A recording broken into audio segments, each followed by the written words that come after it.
भारत की जानिब से दरियाओं में जो पानी छोड़ा गया है सतलुज में और रावी में, उसके बाद इस वक्त सिचुएशन जो है वो काफ़ी संगीन है। ख़ास तौर पे आज की रात जो है वो बहुत ज़्यादा ज़रूरी है और बहुत अहम है। बड़े बड़े शहरों के हवाले से, लाहौर शहर के हवाले से भी आज की रात जो है वो बहुत इंपॉर्टेंट है। अब तक की इतलात के मुताबिक ये जो इतना बड़ा रेला आया है उसकी वजह से हिफाजती तौर पे हेड कादराबाद बंद जो है उसको एक बंद को जो है वहाँ पे धमाके से उड़ाया गया है और उधर पंजाब के नदी नालों और दरियाओं में तूफ़ानी से सैकड़ों एकड़ अराजी जो है वो ज़ेरे आब आ गई है। भारत ने दरियाओं में मज़ीद सैलाब की वार्निंग भी जारी की है और इस हवाले से भारतीय हाई कमीशन ने बाकायदा तौर पर पाकिस्तानी हुकूमत को जो है वो आगाह किया है। दरियाए सतलुज फिरोजपुर के मुकाम से सैलाबी रेला जो है वो दाखिल हो सकता है और रावी में मधुपुर से सैलाबी रेला आने का इम्कान है। चिनाब में अखनौर के मुकाम से सैलाबी रेले के आने की तवक्को है। तीनों दरियाओं में ऊंचे दर्जे का सैलाब आ सकता है और भारतीय इतला पर इंडस वाटर कमीशन ने फ्लड अलर्ट भी बाकायदा तौर पर जारी कर दिया है।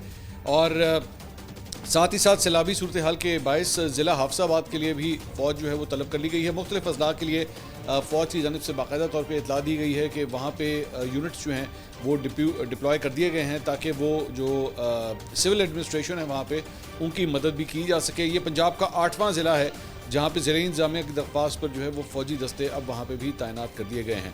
अब तक लाहौर, कसूर, सियालकोट, नारोवाल, फैसलाबाद, उकाड़ा, सरगोदा और हाफसाबाद के अंदर जो है वो फ़ौज तैनात की गई है।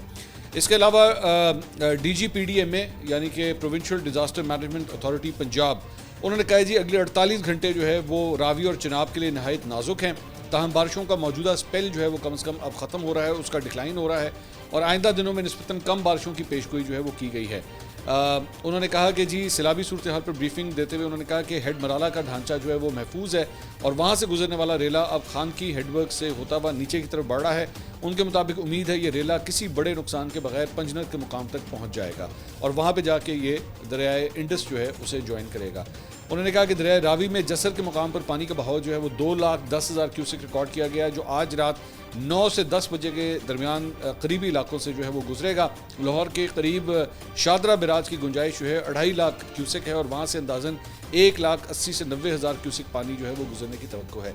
अब ये जो शादरा का एरिया है और आगे चल के मुख्तलिफ जो हाउसिंग सोसाइटीज़ बनती हैं, ख़ास तौर पे जो ठोकर के आसपास जो सोसाइटीज़ बनती हैं उसके हवाले से भी सोशल मीडिया के ऊपर जो है वो बहुत सी डिस्कशन हो रही हैं कि बहुत सी ऐसी सोसाइटीज़ जो है ना वो बड़े डेंजर एरिया तक जो है वो पहुंची हुई हैं और वहाँ पे भी प्लॉट्स की अलॉटमेंट्स जो है वो हुई हुई हैं।